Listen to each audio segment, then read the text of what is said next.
자, 이게 오늘은 메인인데. 메인이다. 자, 제가 본부장 비리가 아니라 본부장과 비리로 해야 된다. 예, 맞아요. 이상한 윤석열 씨가 이상한 대로 장가 갔다는 느낌까지 이야기하면서 제가 이렇게 쓴 거거든요. 본인, 부인, 장모, 가족 전체다. 양평에 투기한 그 회사, 양평 투기와 불법 특혜를 받은 그 회사 이름이 항상 그 회사에서는 ESI인데 어렵죠. 여러분, 은순이네 뒤지게 투기만이에요. ESI가 은순이잖아요. 은순이. ESIND. 은순이네 뒤지게 비리 많아요. ESIND. 은순이네 뒤지게 윤석열로부터 비호받았어요. 이렇게 오세요. ESIND. 굉장히 어렵습니다. 근데 보니까 양평 투기를 그 회사가 있는데 본인 자 윤석열이 거기서 이천지청장 때 또는 그 전에 김성고 양평 군수와 모종의 커넥션이 있을 수 있겠다 이런 의혹이 하나 제기된 거예요. 여기서만 본인 이야기하면요. 그러니까 부인과 장모가 하는 거에 그런 땅 투기를 하고 다니는 것을 도움을 줬거나 최소한 도움은 아니어도 검찰 간부인데 말려야 되는데 안 말린 거죠. 지금 최은순 씨 차명 보유 또는 실명 보유로 추정되는 부동산만 현재 전국에 최소 25개 안팎이 확인됐습니다. 자, 결혼 전에는 몰랐다 쳐도 동거할 때나 결혼 후에는 말려야죠. 자, 그러니까 본인이 연루되어 있는 거예요. 뭐 부인은 뭐 ESIND 양평 투기 아무 상관없다는데 무슨 말씀입니까, 윤석열 후보님? 10년 가까이 ESIND 이사를 했습니다. 어머니가 그 회사를 주도했고요. 자, 부인과 가족, 부인의 형제 자매, 윤석열 씨의 처형, 뭐 처남, 손이 처남, 손아참 다 이 사람들이 ESIND에 지분을 100% 가지고 있습니다. 근데 와이프는 아무 상관없다. 이사까지 했는데 심지어는 판결문을 보면 8억을 투자를 유치한 것도 나오는데 이 최은순, 김건희 일가의 특징은요. 온갖 사기를 많이 저지른 거로 추정이 되는데 본인들 돈은 많이 안 들였어요. 그동안에도 보면 항상 남의 돈, 그다음에 또 대출을 끼고 떼돈을 벌고 그다음에 동업했던 사람들은 대부분 감옥 가거나 쪽박을 차게 만들었습니다. 너무 그 스타일이 똑같아요. 그리고 그걸 비호해 주는 사람도 있었던 거죠. 그게 양재택 검사였을 수도 있고 윤석열 검사였을 수도 있는 거고 또 다른 고위직 조남욱 삼부토건의 조남욱 회장일 수도 있는 거고 이런 사람들이 주변에 늘 있었으니까요. 그래서 여러분 다시 한번 말하지만 줄리였냐 아니었냐 술집 접대원이냐 아니었냐가 중요한 게 아니라는 거예요. 줄리라는 이름을 안 쓸 수도 있고 술집 접대원이 아니었을 수도 있죠. 중요한 것은 항상 조남욱이든 윤석열 양재택이든 또는 그들이 로비나 스폰이나 향응이 제공되는 자리에 그들이 같이 끼어 있었다는 것이고요. 최은순이든 김건희시든 그렇게 끼어드는 이유는 뭡니까? 결국은 고위직하고 친분을 쌓아서 비리를 비호받으려고 했다는 것이고 그 과정에서 교육 경력 사기가 벌어지는 겁니다. 왜? 고위직을 만나려면 내가 어디 석사입니다. 내가 어디 교수입니다가 필요하잖아요. 살아온 삶이 내세울 게 많지 않다면 예를 들면 돈이나 명예나 이력이 딸리면 보통 어떻게 합니까? 리플리 증후군처럼 자기를 다른 사람으로 개조를 해야 되니까 그러니까 이 교육 사기 사건과 최은순 그 김건희 씨의 부동산 투기와 그다음에 고위직 로비가 다 맞물려 있는 겁니다. 이게 전혀 떨어져 있는 사건이 아니에요. 이들에게는 그게 자연스러운 거예요. 고위직을 만나려면 경력을 뻥튀기 해야 되고 좋은 자리가 있어야 돼요. 그러면서 돈도 벌고 그런 사기도 치면서 그러면서 돼 있네요. 김건희 교수입니다. 이렇게 소개하면서 고위직들한테 접근하고 그러다가 좋으면 결혼까지도 할 수 있는 거고 결혼하면 완전히 발목을 잡는 거고 완전히 비호를 만들 수가 있잖아요. 더더욱이나 그래서 검사 사이 검사 남편 이야기가 나온 거고요. 자 그런데 이번에 김건희 씨 오빠가 그래서 인터뷰를 했어요. 포인트 잘 짚어주시면 제가 바로 그 이야기를 드린 겁니다. 본인 부인 장모 가족 비리와 제가 그렇게 이야기하지 않았냐. 형제 자매 심지어 양평의 또 다른 탕은 외삼촌과 애사촌까지 등장을 하고 김건희 씨의 내연남으로 추정되는 김모 씨까지 등장을 해요. 양평이 두 개예요. 그러니까 공흥지구 350세대 아파트 투기가 있고 공흥지구가 있고 그래서 한 200억 정도 번 것으로 추정되는 의혹이 있고 그게 하나 있고 그건 농지법 위반하고 수질보존구역에도 어떻게 아파트를 지었으며 형질을 어떻게 변경했으며 그다음에 실시계획인가 기간이 다 지났는데 어떻게 2년을 특혜를 받았으며 최소로 추정되는 17억 개발 분담을 받은 그것도 모자랬 그것도 최소인데 어떻게 영원이 됐는가 이 세 가지가 문제잖아요. 근데 그 말고 또 다른 양평 땅에 최은순 씨의 내연남으로 추정되는 애인으로 뭐 지금도 애인인지 어쩐지 모르겠어요. 그렇게 네. 추정이 되고 있어요. 아무튼 특수관계인요. 모든 사건이 이 사람 같이 네. 나오니까요. 송파동에 이 사람 땅, 이 사람 아파트가 있는데 예전에 검찰하고 재판 기록에서 최은순의 차명 보유한 거로 확인되어 있는 기록도 나옵니다. 그 예. 내연남 송파동의 고급 아파트에. 네. 그렇죠? 그래서 그건 별개로 송파동의 고급 아파트는 차명 부동산 실명법 지금도 위반하고 있어요. 지금도 김모 씨 소유로 돼 있어요. 그다음에 그렇다는 건 탈세를 한다는 거예요. 왜냐하면 최은순 씨 주택들을 많으니까. 합산해서 네. 종부세 많이 나올 수가 있잖아요. 그렇죠. 근데 한 집이 빠져 있는 거예요. 엄청난 고가의 아파트가. 그러면 종부세가 덜 나오니까 네. 탈세 의혹이 있는데 이것은 제가 오늘 이번 주에 3차 고발합니다. 이 부분은 따로. 자, 근데 그래서 제가 가족 비리가 있는데 근데 제가 이상하고 생각해 기자들이 그 ESIND에 다 형제자매가 100% 지분을 가지고 있는데 가족들도 가담했는데 취재를 안 하나. 그러니까 우리나라 기자들이 진짜 정말 엉뚱한 거죠. 네. 말도 안 되는 뭐 이상한 극우 인사들이 쓰는 페이스북이나 매 그걸로 기사 하나 쓰고 있고 취재를 안 하고. 근데 YTN 누이제에서 인터뷰를 최초로 했더라고요. 아. 역시 누이제는 저널리즘이 살아있는 거예요. 분명히 그러면 ESI인데 대표인데 김건희 오빠가. 네.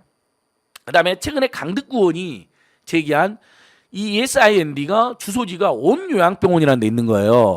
온 요양병원도 의료법 위반 의혹이 지금 제기되는 거예요. 그래요? 그 파주의 요양병원 김건희 씨 지금 아니 김건희 최은순 재판받고 있는? 씨가 네. 23억이나 건강보험료를 빼돌린 그 사건 재판받고 있는 1심에 징역 3년 선고됐던 네. 그 사건에서 요양병원 등장한 이건 또 다른 요양병원이에요. 양평에도 요양병- A 부지 땅 있고 B 부지 땅 투기해 있는 네. 것처럼 요양병원도 A 요양병원이 파주 이건 또 세대 남양정 가는 요양병원인데 온 요양병원이에요. 네. 근데 보니까 ESIND 주소가 거기로 있는 거예요. ESIND가 운영을 하고 있는 거예요. 네. 조그마한 시행회사가 아. 양평에서 엄청난 특이한 것도 이상했는데 네. 이제 요양병원 운영하고 있어요. 근데 보니까 대표가 또 김건희 씨 오빠로 되어 있네요. 이 부분까지 이번에 제가 3차 고발합니다. 네. 세 번째 고발인데 자 이로써 본부장관 비리가 완성되는 거예요. 오빠가 등장한 거예요. 온 요양병원의 대표로. 오빠가 등장. 그 다음에 양평 ESIND 투기를 주도했던 ESIND의 형제 자매가 모두 네. 김건희가 그러니까 몇 남 몇 녀냐면 이남이녀예요. 그 중에 셋째예요. 오빠가 있고 언니가 있어요. 네. 대주주 이 둘이. 김건희는 이사, 최은순 대주주. 그다음 남동생도 있어요. 남동생까지 이사로 등재되어 있는 거. 온 가족이 네. 동원됐죠. 자 이제 오빠가 이제 전면에 등장했는데 이 오빠가 등장한 거 법무장관 비리의 시작이죠. 완성은 아니에요. 네. 근데 이 오빠가 YTN 누이즈랑 인터뷰를 하면서 예를 들면 저희는 비리 없어요. 합법적으로 했어요. 세간에서 비판하는 것들은 다 사실합니다 정도로 이야기할 수 있잖아요. 네. 발뺌 많은 정도로. 근데 이 사람이 오발해도 개오발했네. 자 ESIND는 양평 투기 아무 상관이 없는 사업을 안 했다는 식으로 이야기해 버려요. 네. 뉴이즈 여러분 YTN 그 인터뷰 한번 보십시오. 사람도 엄청 많이 봤으니까요.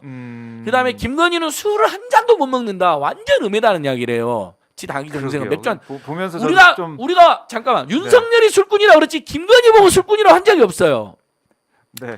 물론 일반적으로 유흥주점에서 일을 하면 술을 잘 먹을 수 있겠다, 술 억지로 먹을 수 있겠다라는 추정은 가능하겠지만 다시 말하면 우리는 유흥주점의 직원이 아니면 중요한 게 아니라 그랬잖아요. 네. 남의 사생활에 대해서 옛날에 결혼 전에 사생활까지 우리가 물을 필요는 없죠.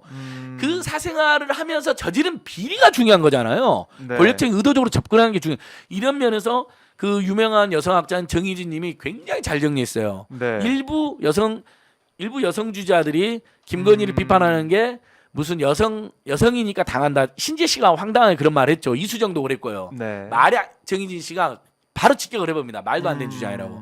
아니 그 사람이 여성이라서 지금 지적을 받고 있는 게 아니라 그 사람이 여성이라는 어떤 외양을 내세워서 네. 고위층에 접근을 했고 그 다음에 여러 비리를 저지른 것으로 보이고 그 다음에 정치검찰로부터 비호를 받은 것이 핵심인데 네. 그걸 왜 여성에 대한 폄하나 여성 비하로 여성이니까 순환을 당하는 것처럼 이야기하냐 직격을 한 거예요. 그분이 유명한 페미니스트잖아요. 네, 정희진 네. 선생님이 정말 잘 짚은 거죠. 그분은 보면서 그거 역시 우리 여성주의나 페미니즘이 극복해야 될 모순이다. 네. 여성이란 이유만으로 일부 권력 있는 남성들에게 접근해가지고 그 명예나 부나 비리를 비호받는 특혜를 그런 일이 일부 여성들이 있었지 않느냐. 그것은 잘못이지.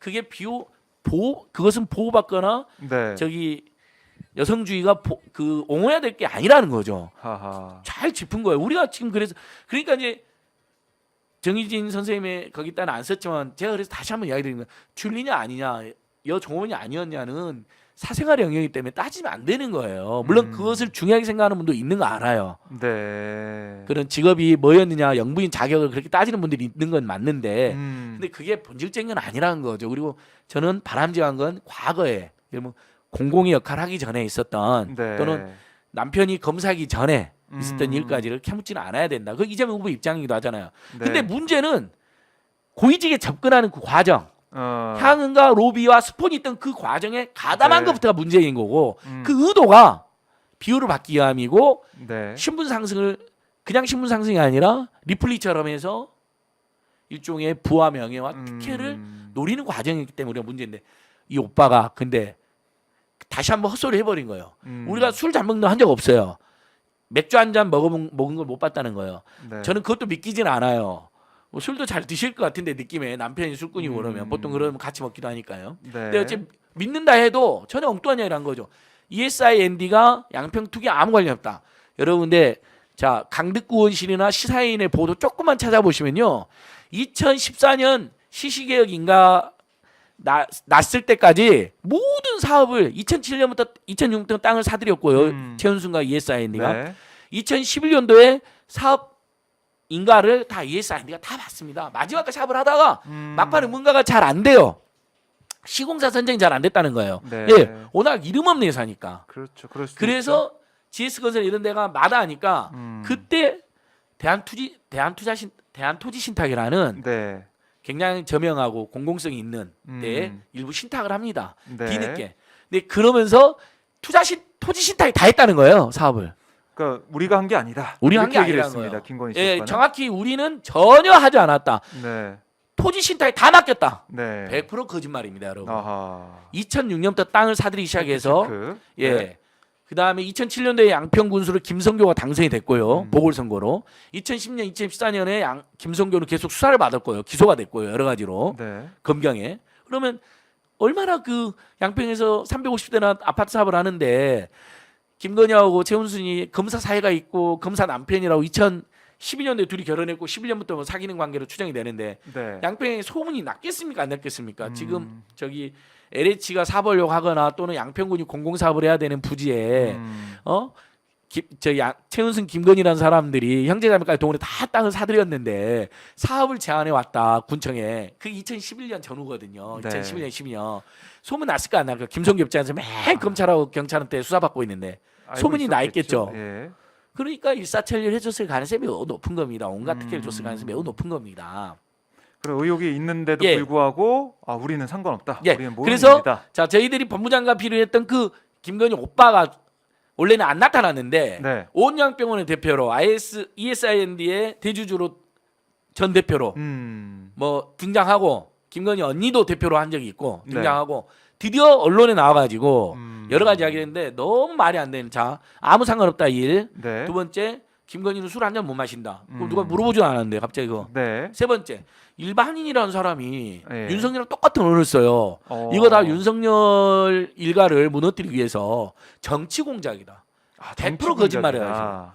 일반인이 정치 공작 이런 표현 많이 안 쓰잖아요. 그러니까 이 집안이 총체적으로 본부장과 비리 세력이 맞고 네. 아예 똘똘 자기들끼리 뭉쳐서 우리 국민들이 뻔히 알고 있는 내용마저도 부인하면서 아무 문제 없다고 강변하는. 그러면서 우리 국민들 사이에서는 이제 저는 이거 윤석열 캠프가 정말 치명적인 잘못을 저질렀다고 생각했는데 안 그래도 본부장 비리가 늘 알려져 있는데 이제 가족들까지 등장해버린 거 아니에요. 김건희 오빠까지. 정말 본부장 가. 예, 본부장 가. 되는. 손이천함까지 등장을 해버린 거예요. 네. 김건희 오빠니까. 그러니까 이제 국민 입장에서는 여기는 본인 부인 장모뿐만 아니라 네. 가족 전체가 이상하구나.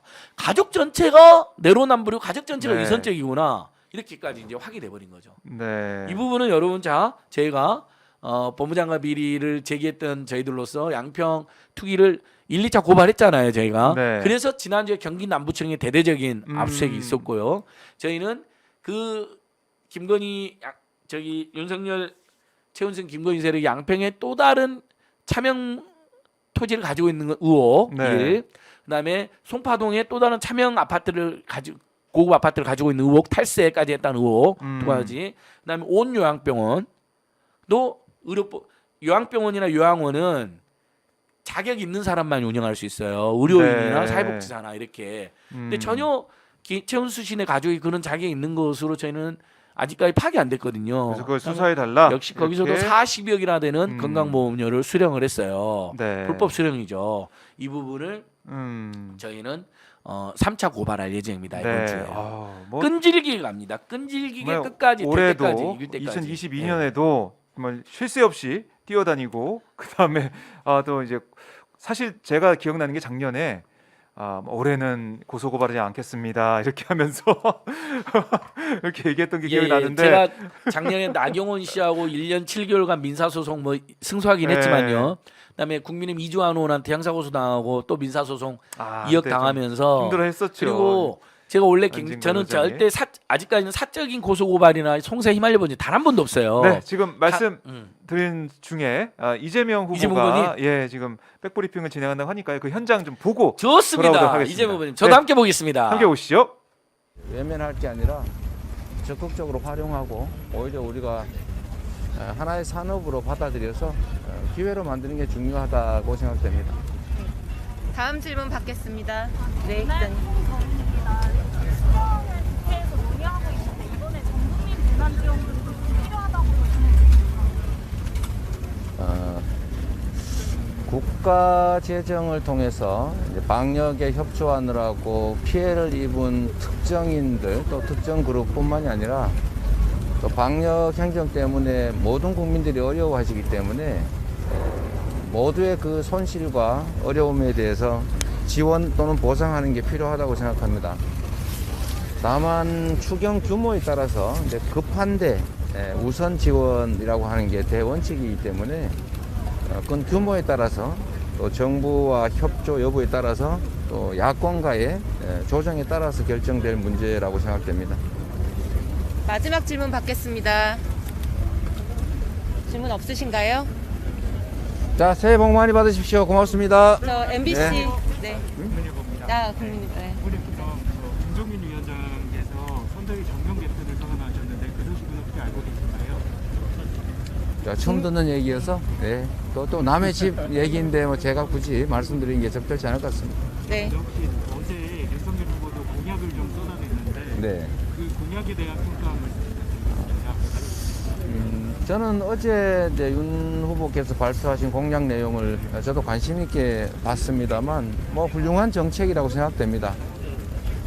우리의 경험에 의하면 결국 선거의 막바지에 이르면 이를수록 또 국민들이 원하는 또 필요한 일들에 대한 의견이 대체적으로 일치하기 때문에 공약 내용으로는 차별성을 발견하기가 쉽지 않아질 겁니다. 결국은 실천할 수 있느냐, 말이 아니라 행동하느냐가 중요하고 말이 아니라 행동하는지 약속만 하는 게 아니라 진짜 실천하는지는 지금까지의 그의 과거를 보면 충분히 판단할 수 있다. 그 점에 대해서 우리 국민들께서 집중해 주십사 이렇게 말씀드리고 싶습니다. 네, 고맙습니다. 여기까지 하겠습니다. 감사합니다. 네, 수고하셨습니다. 감사합니다.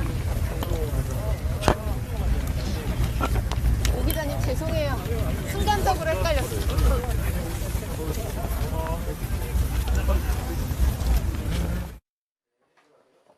네, 지금까지 이재명 후보의 백브리핑 잠깐 보셨고요. GS님이 나를 위해 이재명 이런 댓글과 함께 글과 함께 실시간 후원을 또 해주셨습니다. 자, 이제 들으신 것처럼 이재명 후보가 윤석열 후보가 이제 발표하고 있는 그런 정책에 대해서 뭐 좋아 보인다라고 했지만 중요한 건 이게 여야 후보들이 공약을 내다보면 국민들이 원하는 건 다 이제 똑같은 거잖아요. 하나잖아요. 국민들이 원하는 방향은. 그래서 공약이 비슷하게 나올 수밖에 없는데 그걸 누가 실천할 수 있을지, 누가 실현할 수 있을지 그걸 비교해 볼 수 있는 장이 필요하다. 또 얘기를 한 윤석열 거예요. 후보는 주말에 지금 이재명 후보가 말한 건 그거거든요. 이제 대출해 준 다음에 임대료나 그렇죠. 공과금으로 아까 말씀하신 쓴 거 50%까지는 네. 저기 이제 대출 안 받겠 그 상환 안 받겠다는 거잖아요. 네. 지원해 주는 거죠. 그러니까 쉽게 말해서 반값을 대출을 지원해준다. 탕감해 주는 거잖아요. 네. 그래서 반값 임대료라고 이야기를 한 겁니다. 임대료를 내가 500만 원 냈는데 250만 원을 탕감해 주는 거니까. 근데 윤석열 씨가 뭐라 그랬죠, 여러분? 너무 네. 저기 당선 안 되면 공약 의미 없다. 아, 공약 다 그런 거다. 공약 다 그런 거다. 아, 그 아니 추경 얘기하면서. 세상에. 네. 저는 제가 그동안 수없이 많은 정치를 봤는데 떨어져도 뭐라 그러냐면 떨어질 때 뭐라 그래요. 저기 당선자한테 축하를 보낸 다음에 비록 내가 떨어졌지만 저희들이 제안한 의미 있는 공약은 꼭 네. 살려주십시오 그러잖아요. 그렇죠. 그런 얘기 많은 많이 하죠. 낙선자들이 네. 이건 좋은 공약입니다. 그래서 당선된 사람도 뭐라 그래요. 저기 낙선한 저 후보님께 심심한 위로를 드립니다 네. 하면서 제안해 주셨던 몇 가지 공약은 반드시 제가 챙겨서 함께 하겠습니다. 힘 모으겠습니다. 네. 이런 정치의 기본과 도의, 국민에 대한 예의가 전혀 너무너무 무례한 사람이 아니 어떻게 국민들 보는 기자들 앞에서 아유 떨어지면 공약이 아무 의미가 없어요. 공약은 다 그런 거죠. 떨어지면 되든 말든 신경 안 쓸 거예요. 내가 떨어지면 그런 공약 한 게 아무 의미가 없어요. 이거잖아요. 네. 내가 되면 국민들 위할 하는 게 것이고 중요하다. 그게 안 되면 공약이다. 국민들 당신들 네. 여태 봐라 힘들게 살아라 이런 거 아니에요. 좀 더 제가 극단적으로 말하면 네. 어떻게 저는 이미 물 건너갔다 봅니다. 민심은 이런 말하는 후보한테 자. 마음을 줄 예. 국민은 없으시죠. 좋습니다. 예. 저 뭐 윤석열 후보가 이제 일정을 전면 중단하고 선대위 개편을 비롯한 향후 뭔가 분위기를 반전시킬 수 있는 그런 전략들을 짜고 나올 것 같은데 한번 지켜보도록 하고, 참고로 오늘 이 행사 이후에 이재명 후보 백브리핑 현장에 이렇게 보여드렸고요. 윤석열 후보도 저희가 좀 들어보려고 했는데 그냥 현장을 떠났다고 합니다. 기자들하고 질의응답 자체를 거의 하지 않잖아요. 얼마 전에도 보니까 기자님들이 뭐 물어보려고 하니까 됐다고 나가버리던데요. 아, 예, 그런 아니 그런 물어본다 일도 있었죠. 그러면 네. 정말 일정이 급해서 지금 다음 일정이 너무 급해서 양해를 구하거나 아니면 그러면 제가 지금 일정이 너무 급한데 두세 개라도 네. 받겠습니다가 얘기인데 이렇게 해버려요. 내가 봤어요. 표정. 그 정론관이 어딘지 모르겠는데 네. 에에에에 예. 그러니까 그런 게 예전에는 아니 손으로 줘서 울고 됐어. 아니 이게 무슨 깡패지. 지금 공인이 되겠다는 사람이 가서 변호사를 하라니까요. 그러면 술이나 퍼먹고 다니면서 본인이 술 그렇게 좋아하니까 술 먹을 때만 진심이 드러나던데 나도 저희들도 술 좋아하는데 네. 그냥 우리끼리 술이라도 한잔 합시다 차라리. 왜요? 국민들이 이렇게 날마다 스트레스를 드리고 날마다 망언을 일삼고 막말을 일삼고 갈등과 네. 분열을 부채질하며 많은 국민들에게 이렇게 상처와 스트레스를 주냐는 거죠. 네. 자, 안진걸 소장의 지적 들어봤고, 네. 뭐 이게 뭐 김용호 전 국회의장도 윤석열 후보가 지금 행보 잘못됐다 이런 걸 지적을 하기도 했는데 내부에서도 쓴소리가 나오고 있으니까 그게 어떻게 반영될지 보도록 하고요.